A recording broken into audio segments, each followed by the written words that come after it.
Amen, amen. All right. Let's get into it. I do want to talk to the moms for just a moment. Can I talk to the moms for a minute since it's Mother's Day? Moms, I just have a question for you. How often do your kids drive you crazy? I just heard all the time from somebody. Okay. It probably depends on the age of your kids. Okay, if your kids are a little older, moved out, maybe it's just around the holidays when they come to visit, you get a little bit on each other's nerves. If you got some younger kids, maybe it's a couple times a week. Maybe some of your kids, you would just say, Brian, it's all the time. It's just constant. When they are in my presence. Question for the moms. Honest question. Moms, do you like your kids? Okay, I didn't ask if you love them. You have to love them. That's your job. Do you like your kids? Okay. If you were being real honest, that's the right answer. Sometimes, most of the time. That's the right answer if you're being really honest. I actually am not sure if there is a bigger adjustment or transition in life than becoming a mom. Truly, you go from having all this free time, and then in a moment, you become a free Uber service, just like a switch like that. Your life totally changes. You go from being able to do the things you want to do to now your life is just driven by these kids. It changes everything about your schedule. Some of you ladies, you had never been to a soccer game in your life. And now you spend the entire weekend on a soccer field. Your entire life changed. The way you spend your time, the way you do your activities, money, body, stress, all of it completely changes. Now, let me talk to everybody in the room right now, okay? Everybody, whether you have kids or not. Do you like kids? Awkward silence in the room. In case you guys are wondering on the awkward silence when I ask that question. Do you like kids? Now, I think you know what you're supposed to say, especially in church. But really though, like when kids are around, are you in a better mood? Or do you find yourself just a little bit more annoyed when the kids are in the room? Some of you guys here, be real. Are you glad that you never were a kid? Are you happy about that? Okay, you guys got that one better than first service. First service didn't get that. Here's where I'm going with this. We don't have a ton of accounts from Jesus' life. And what I mean by that, it's not comprehensive. We don't have every little detail of every little day of what Jesus did. Now, we have a good number of different accounts from his life recorded, but not all of them. But even though we don't have every single event from Jesus' life recorded in the Bible, there is a measurable number of stories from Jesus' life that involve him encountering kids. So if you read through the New Testament, you'll find 10 different times where Jesus is either having an interaction with a child, praying for a child, helping a child, even using kids as an example or an illustration. There's multiple times Jesus heals kids. There's a moment in Jesus' life where he raises a 12-year-old girl from the dead. There's even a time where a young boy brings some bread and fish to Jesus and he uses it to feed over 5,000 people. But there's one particular account from Jesus' life that shows us how he feels about kids. It tells us very explicitly Jesus' attitude towards children. Right here in Matthew 19, we see what happens. It says, one day, parents brought their children to Jesus for him to place his hands on them and pray for them. Now, one thing to understand, especially at this cultural moment, placing your hands on someone was actually a way to impart a blessing. So it wasn't just a way to show affection, it was a way to affirm someone's value and speak life into them. And so all these parents are like, my kids are crazy. I might as well have Jesus pray for them, okay? It couldn't hurt to have Jesus pray over my kids. So these parents are like, I don't want to miss this opportunity. And so I think we have to fill in the gaps between the lines a little bit. Because we just read this, and you're thinking there's some neat little single file line that's nice and quiet waiting for Jesus. These are kids, everybody. So can you just picture what this situation probably looks like? There are kids just running around, wrestling, jumping all over each other. They probably found a mud pile somewhere. Now they're throwing it at each other. They're climbing on Jesus. They're pulling his hair. They're screaming. Kids are freaking out. Parents are trying to get a picture with Jesus, and the kid is losing his mind and crying, and Jesus is trying to be nice and doing all this. So it's a mess. They don't have an outlet mall playground with a 2-story slide to keep the kids occupied. So this is probably more like organized chaos at best at this moment. And we see the energy shift with this situation right here in the next line. It says, but the disciples rebuked them. So Jesus' own guys, they see what's going on. They're like, get these kids out of here. Like, Jesus does not have time for this nonsense. God is way too busy to be sitting here praying for these kids and having all these distractions. Just stop and appreciate this for a moment. Jesus' core team, his top guys, the future founders of the Christian church, thought kids were annoying. They didn't like kids. Now, you have to give them a little bit of a break because particularly at this moment in time, kids actually were not viewed as having much value. So kids were kind of seen as a nuisance until they were old enough to contribute and add value to the family. That was just kind of the attitude of the culture at the time. But Jesus' response to this is critical because this is going to set a tone for how he really feels about kids. What's he going to say to this? What's going to be his response? And we see it right here. Jesus said, "Let the little children come to me and do not hinder them." Kids are not a waste of time. They are not just a distraction. They're not just a nuisance from the more important things. They don't just drive God crazy. Kids matter to God. So much so that Jesus is very explicit. He said, "Don't you dare hinder these kids." Jesus is saying they should have just as much access to me as anybody else. Nothing should get in the way of a young person wanting to have an encounter with Jesus. This very heart actually has inspired a lot of what we try to even do here at New Hills. Some of you guys may not know, we actually have Hills Academy right here at this church. It serves infants through preschoolers all throughout the week. We started this little school with this dream of giving kids an opportunity to develop academically and socially and emotionally and even spiritually, to give them a chance to experience Jesus even from a young age. Some of you guys, maybe you don't know, Ascent Classical Academy meets here during the week. This is a public charter school. They needed some space before they got their permanent facility. And during the week, if you come in here, there are hundreds and hundreds of kids just all around this space. And yes, they break stuff. And yes, they carve words into the mirrors in the church. And they're words that you don't see in the Bible. But we love having them here because we want kids to know that the church is a place that they're welcomed, that they're wanted, that they're valued.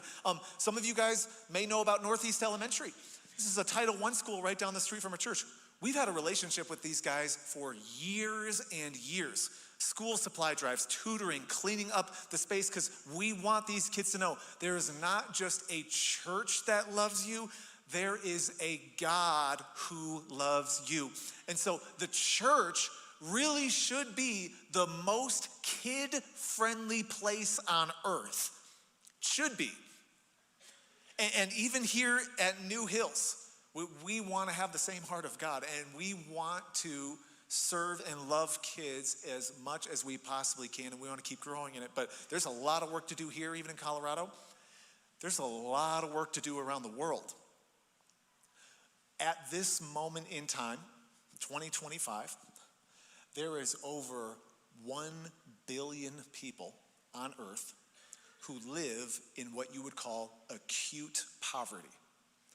So that means they have lack of access to the essentials: clean water, food, basic nutrition, and living standards.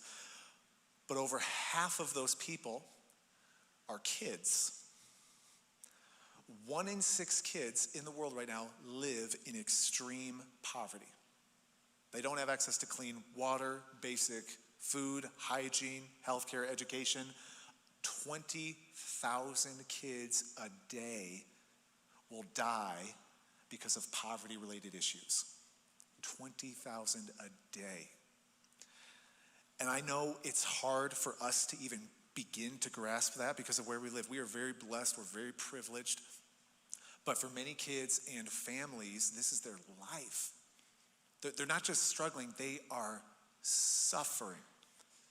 And you just have to think about how that must break the heart of God, to think of how many kids are experiencing this on a daily basis. There is a ministry, though, that has made it its mission to address this one single problem in the world. And this ministry is called Compassion International. Now, this is a ministry that was founded over 70 years ago, and what's kind of cool is they're headquartered right here in Colorado. Right in Colorado Springs is where they operate out of, and they have this mission.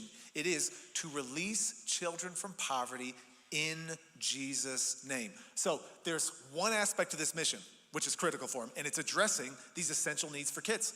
Food, shelter, clean water, basic needs, and they focus on kids living in the most extreme forms of poverty around the world. But they also have another key component to their mission, and it's actually addressing the greatest form of poverty, spiritual poverty.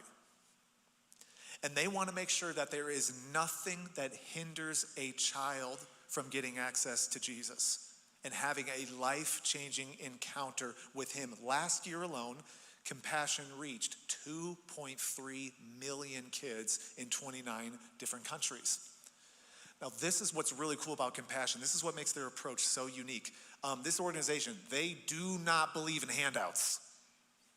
So their entire goal is to empower the local people in these challenged areas so they can create sustainable solutions that will break some of these systemic dynamics that keep people trapped in poverty.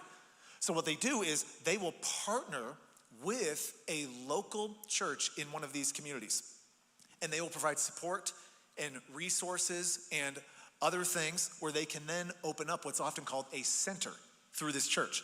And what this center does is it gives staff and space and resources for kids to come all during the week, where they're to get fed, they're gonna get health care, they're gonna get educated, they're gonna get job training, college preparation. They even have opportunities for mothers of newborns to learn proper care, nutrition for their babies. And so here's what happens then. This is why this is big. The local church in that community gets to take ownership so they can take care of their own people. And then what happens is the local church becomes the hero, not just some organization from America. And then it's not just the local church that becomes the hero. People start to see Jesus as a source of hope and help and even love in their lives. Now, there's even one other element about this that is so cool. Compassion also helps build bridges between churches in more resourced countries and churches in these poverty-stricken areas. And so they can actually start working together to work on some of these problems. And what happens then is Christians from churches like ones in America or other more developed countries can actually get a chance to sponsor the children from these centers in these poverty-stricken areas. Now, this is not just you write a check and then you help make sure that kid gets a meal.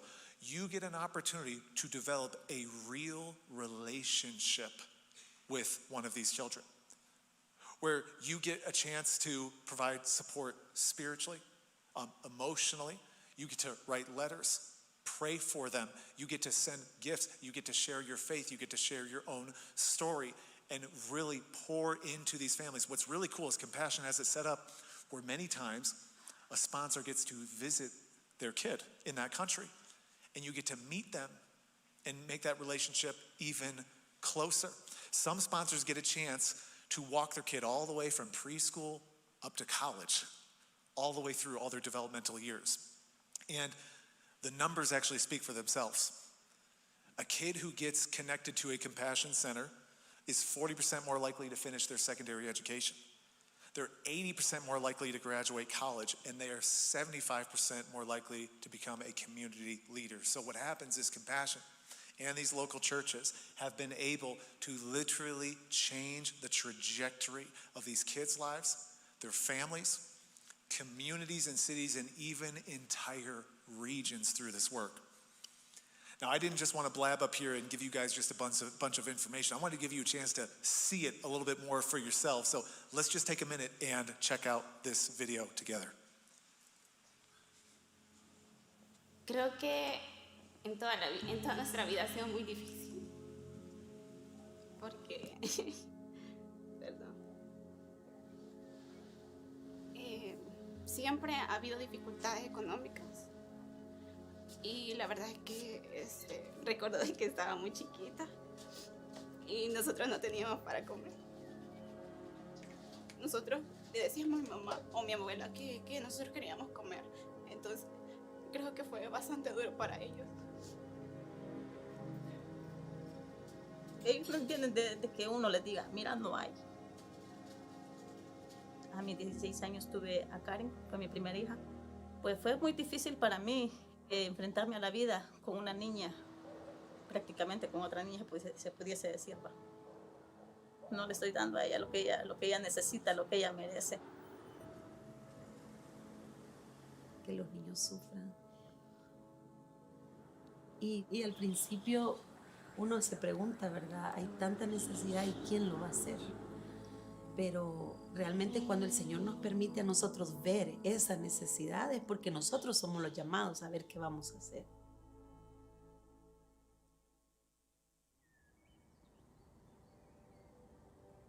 Comenzamos a ver cómo podíamos hacer. Entonces gestionamos de alguna manera, buscamos ayuda. Nosotros mucha impotencia, no podíamos nosotros en realidad hacer algo con los niños. Fue así como nosotros buscamos el apoyo de Compasión. La verdad es que las necesidades que hay en esta comunidad muchas son económicas, pero para poder sacar adelante a esta gente se necesita inyectar ese poder de Dios en sus corazones. Y esto es lo lindo de este ministerio, y es el hecho de que aquí se predica la palabra y es Jesús el centro de todo. Cuando nosotros comenzamos, ayudábamos con nuestro negocio a 20 niños cada año, pero luego viene Compasión y comenzamos con 150 niños. Un momento donde nosotros no teníamos nada, pero gracias a Dios, la iglesia que soy me ayuda.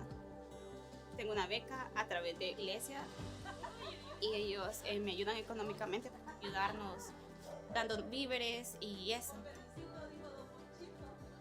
Ha sido bastante dura mi vida, pero con todo eso yo le doy gracias a Dios, porque de una y otra manera Él fue bueno con nosotros.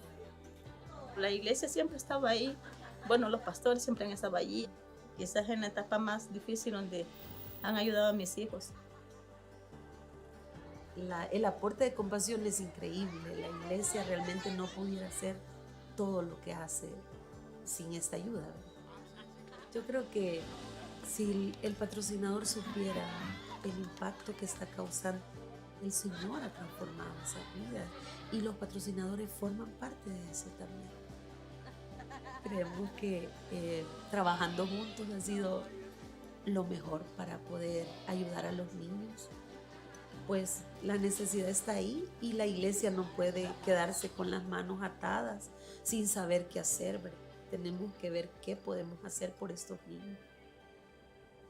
Eso es lo que Jesús haría.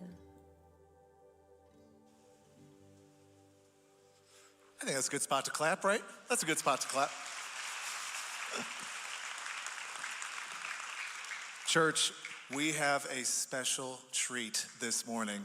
We've got the one and only Terry Holtorf in the room today, everybody. Come on. Woo! Some of you guys may not know Terry, and you got to know why this is so special to have her on stage. Terry, you've been at the church for 15 years now, decade and a half, and your husband, John, was on staff for a decade plus here, executive pastor and then lead pastor. He was actually the pastor right before me at this church, and so it is not an exaggeration to say Nicole and I would not be here if it wasn't for you guys. Terry and John were the ones who sat us down and said, we think you guys are the next ones, and we believe in you, and you set us on this whole trajectory. Sometimes I tell John, it's all your fault. It's all your fault. And Terry. But truly, you guys have been our greatest cheerleaders all these years, and the best thing about Terry is she is the most encouraging person I think I know. She sends me like the all caps text, like it's huge letters. It just feels so good. You just pour into Nicole and I so much. And John was supposed to be here, guys. Last week, he has this last minute kind of emergency eye procedure he had to get done, and so he wasn't able to make it today. He's healing up right now. John, we know you're online right now. We love you. Can we give John some love too, even online? John, so glad you're able to join us. But we got the better half going solo today. So Terry, so great to have you today, and you guys will see why it's kind of special to have Terry up here now, because Terry, your connection to Compassion goes back decades, actually. So what's a little bit of the story of just you even getting connected to this ministry? First of all, I love being here on Mother's Day. So happy Mother's Day to all the women. And I'm honored to tell my compassion story. As I think back, I can't remember when I have not loved compassion. It's been my whole life.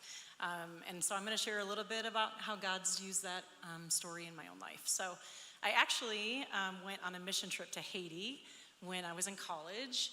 I grew up in Iowa, did not see any extreme poverty living there. Being in Haiti, I was there almost 2 weeks. It wrecked me, like, to the core. I came home and I'm like wrestling with, like, what do I do? What do I do? I can't see what I've seen and not do something. So I actually quit my job and transferred colleges and was just seeking a ministry degree of some sort. Probably thought I was gonna go to Haiti and be a missionary. Wasn't sure yet, waiting on the Lord and all that. But I knew I wanted to do something, like, right away. And I think I was at a Rich Mullins concert, and he was sharing compassion at the end of the concert. And just like you guys are gonna do today, I walked out the doors and got to see the tables full of children, and I saw all the volunteers. And I'm an extrovert, if you can't tell, and I was like, I can do that. I'm totally gonna go do that. So I called Compassion the next day and signed up to be a part of the US network, volunteer network. And they had an opening for a state coordinator. I'm like, I'm in, I'll do that. What does that mean? So I got to travel around to Christian concerts within my state and actually help with volunteers and all that and do tables, and it was great. So immediately after that, I decided to sponsor a child. His name was Jaime, and he was 7 years old from the Dominican Republic. And I really think it was like a couple months later, I heard about a sponsor trip to the DR, and I was like, I wanna go. I wanna go meet my child. So I raised my support. I was able to go over to the DR. I think we have a picture that I dug up this week. I was like, oh, I feel so old. So cute. I got some 90s hair going on there. But I brought my child, Jaime, a Manhattan Christian College t-shirt, which is kind of funny, a football, and a Bible. And it was like the best day. I just remember it took like 6 hours for him to like come see me with the project director and his pastor. It just felt really humbling that he would travel that far to come see me, just to connect with him. This is a real person. It's not just my packet, right? This is a real child. We had fun. I tried to play football. I think I remember jumping over bushes or something like that. It was sweet, and came back to the US, and I remember writing letters, and he would always write our day in the garden, which still makes me teary. I know, I'm trying not to cry. It impacted me so much at such a young age, to pour into this kid. Yeah, so through the years, John and I got married. We started having children, and so of course I introduced my child to all my kids and my husband, and it was sweet just to model that to my own kids. Like, this is an organization that's important to me. I want to help somebody into like generational generosity is what I was, trying to teach our kids.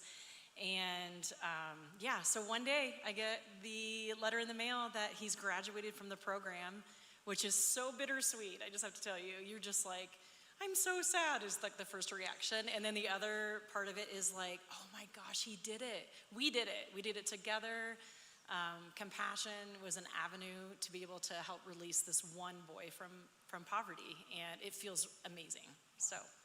And this is what's kind of crazy. Now, years and years after that, your whole Compassion journey hasn't stopped, because now John has been on staff with Compassion. That's where he went from, New Hills, and then you're working with Compassion as well. So maybe give us a little sneak peek into Compassion Now 2025. What are you guys doing? What's going on?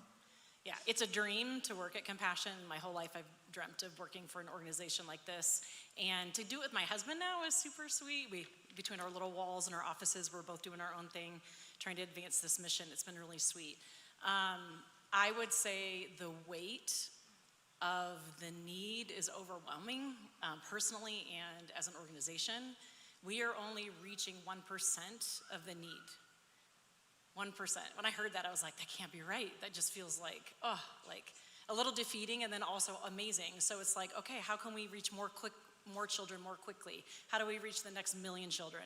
And that really is kind of the words that you hear across Compassion right now and everything that we do. John works on the church team, and so he gets to take pastors overseas to see our work and to come back and do Compassion Sundays like this. I actually serve on the Legacy and Asset team, so I get to work with other people who have loved Compassion like 30, 40 years. It's been really sweet to serve them and nurture relationships.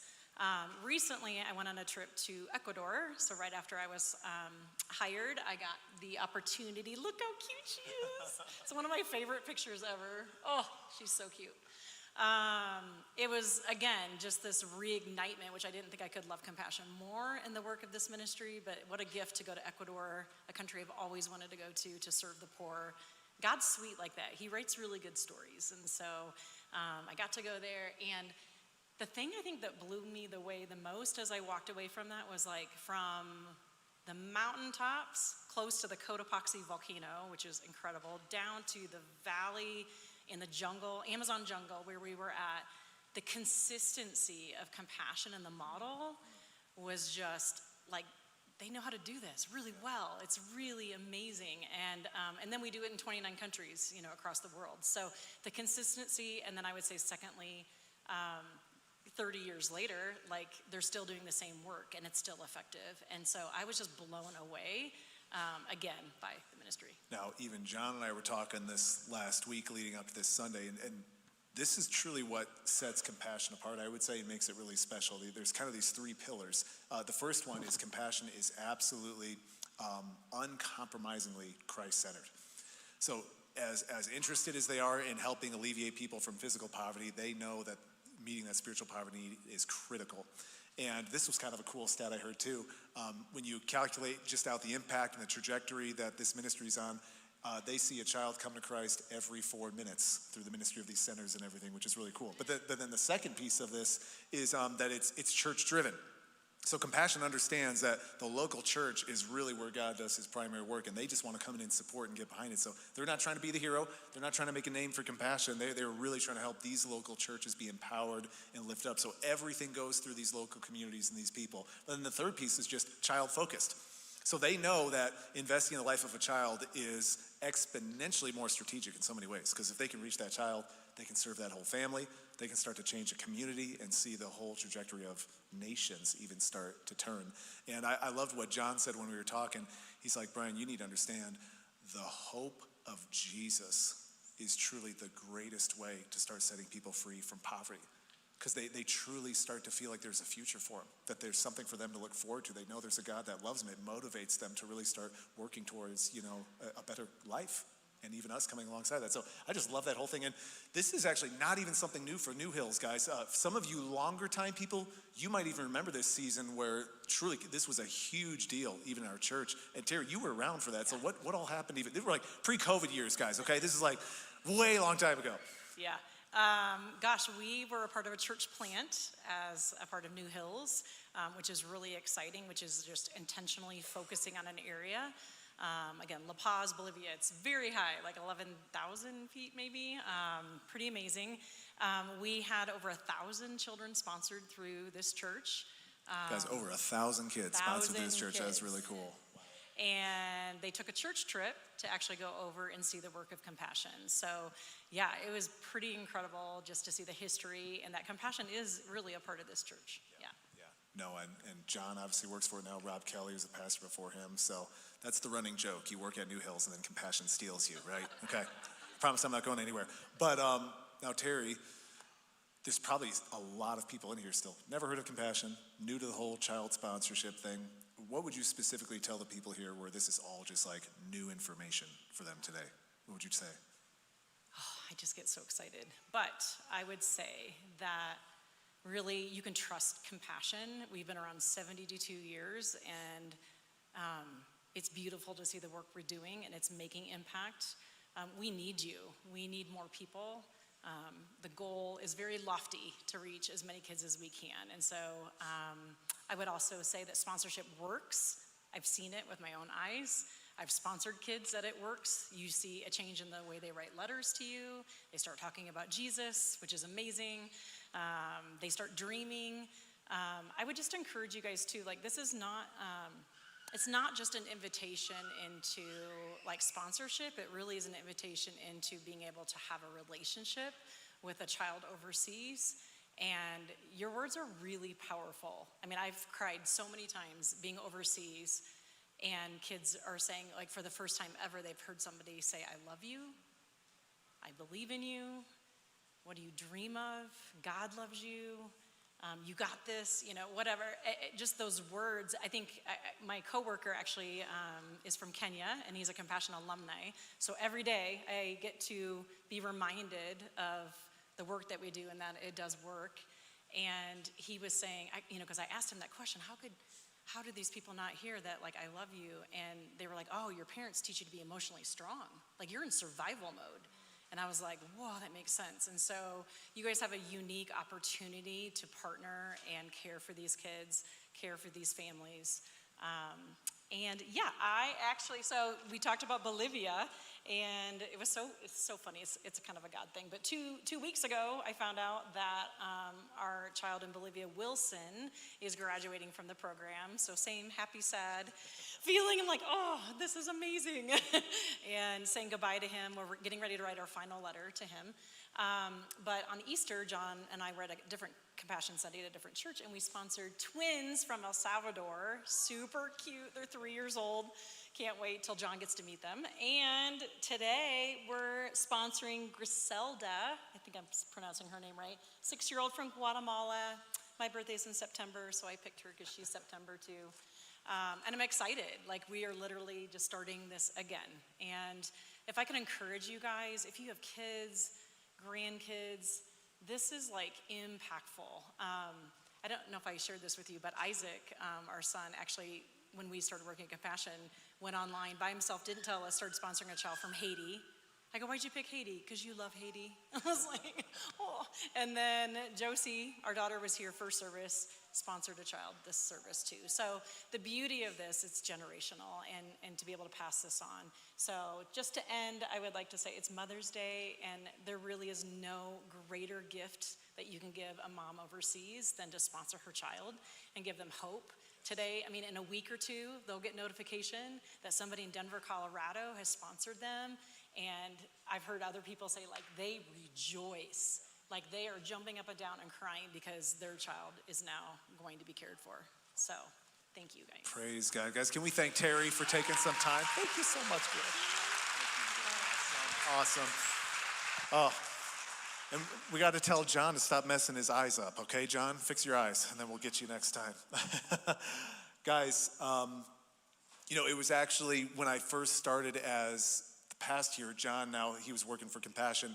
He and Compassion started coming after me. And they're like, hey, you got to come on a trip. You got to see this for yourself, and let me be as honest with you guys as I possibly can be. I didn't want to go. I didn't want to. Because I'm like, I don't have time to take a week off. I got too much stuff going on here. I got to figure out logistics to have the kids covered because they wanted Nicole to come on the trip as well. And Nicole and I, we've sponsored kids over the years in our own marriage. So I was like, John, Compassion, I know what you guys do. It's great work. I don't need to see it. Like, just keep doing your thing. Good job. And they wouldn't leave me alone. John just kept nagging me. John, you kept nagging me. And they kept coming after me. And finally, I was like, okay, I will go on a trip if it'll get you to leave me alone. And so it was actually last year, Compassion took Nicole and I on a trip to Guatemala. We blocked out this time. And this was my attitude going in. Just telling you guys where I was at. I've seen a lot of nonprofits up close. I've worked in them. And so I was absolutely expecting this whole experience to be a hot mess. I'm like, it's gonna be disorganized, it's gonna be sloppy, I'm gonna see a ton of waste. I mean, it's probably gonna make me a little bit more cynical about the state of missions in the world. And you guys need to know, I was completely shocked by this entire experience.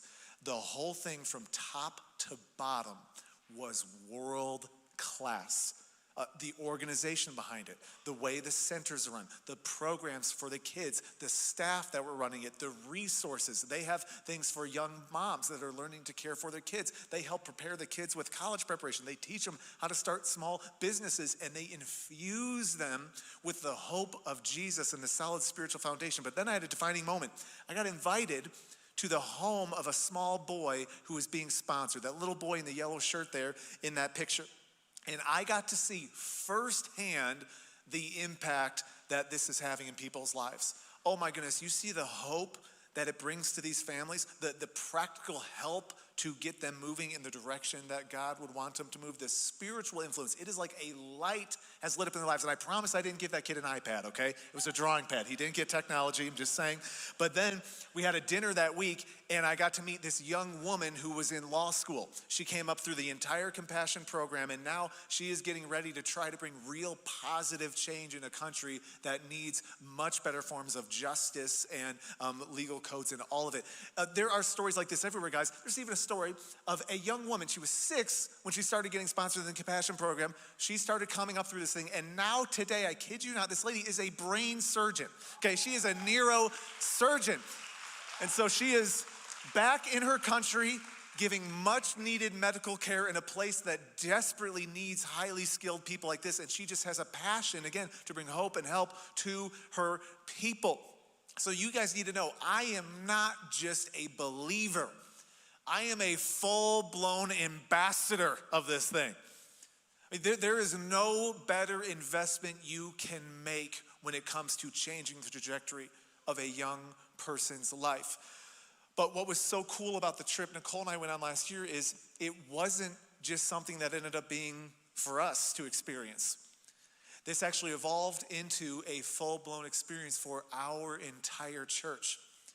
Because just this last year, a brand new center has opened up through a church in Panzos, Guatemala. And what happened is there was one single individual who said, I'm gonna front the cost to launch this whole center, tens of thousands of dollars. One person said, I'm gonna do that. And then we as a church came in at the end of last year, and some of our year-end giving went towards getting this center prepared and ready for kids. And so now, we have an opportunity as a church, New Hills right here in Colorado, to adopt this entire center that is launching here in Panzos. And so there are already hundreds of kids that are getting registered with this center. They're getting ready to be served. All they need is a sponsor. They need people now to come into their lives and give them the support and the encouragement, the help. And guys, it's actually pretty shockingly simple. Compassion has set it up to where for $43 a month, you can become the sponsor of one of these children. And yes, the $43, it covers the food and the water and helps with shelter and education and medical care and Bible education and schooling, every single one of those things. Not a single penny goes to New Hills Church. This is not something that flows through our church at all. It's all for the kids. You think of, though, how just by eating out maybe one less time a month, and you can change a child's life. And that's how I want us to see this, guys. This is not about writing a check. This is about forming a life-changing relationship with a young person where you get the chance to change the trajectory of their life, where you get a chance to bring the hope of Jesus to them and even have a chance to be transformed yourself. And so there's actually a verse that just has been on my heart and my mind as I've thought about this opportunity we have as a community. John says this, "Dear children, let us not love with words or speech, but with actions and in truth." And so I have a challenge for our church this morning. Let's put some action behind our faith. Let's really do something about our own relationship we have with Jesus. We have a value here at the church. It's one of our core values. It's simply this: we go. We want to be a church of action. We want to be a church that is advancing God's work in this world. And so this is actually set up very simply today. Compassion came in and they got everything ready, trained up our volunteers. I'm gonna close the service in just a minute. Told you I'd be a little shorter today, okay? You're welcome. That won't happen next week, so just get ready, but this week shorter. There's packets out there on these tables in the south lobby in the cafe. Each packet is one of these kids who are ready to be sponsored at this center and the surrounding area.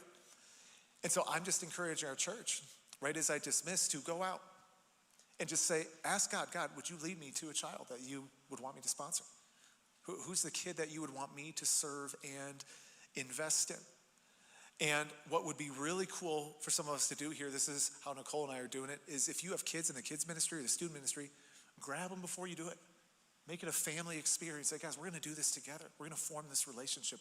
This is gonna be a family affair that we do together. And so when you look at one of those packets, you actually can't just take it and think about it. You do have to commit today. If you want to sponsor a child, you can't leave with 10 and just think about it. You only get to leave with a packet if you sponsor a child. Because Compassion needs to know where they're at and how many kids get covered over this weekend. And I want to make this really clear. What's so cool about this, guys, because our church will become the primary sponsor of this center, we are going to have opportunities as a church to make visits to this center in the coming years. We'll have special missions trips and things scheduled on the calendar. A lot of you guys in this room, you're going to have a chance to meet your kid. And you're going to be able to form this special relationship with them. And I'm telling you, as much as it will do for them, it may do more for you. I mean, God may change your life through this experience of investing in this next generation. And church, with it being Mother's Day, as Terry said, I loved what she said. What better gift could we give these moms than loving their kids and coming around them and supporting them and totally changing the direction that their family is headed in? So New Hills, I just have a single challenge for us. Let's be a church that goes. Well, let's be a church of actions. Let's move behind the words, behind the faith. Let's be a church that changes some kids' lives. Is this something you guys think we can do today? Is this something we can get behind and do? I'm believing that our church is gonna do it. And so guys, I'm gonna close this thing right now. And so I wanna encourage you guys, feel free, stand up, head out there into the cafe, check the South Lobby, grab your kids, let them be a part of the experience. Let's go sponsor some kids together and change their lives forever. Happy Mother's Day, everybody.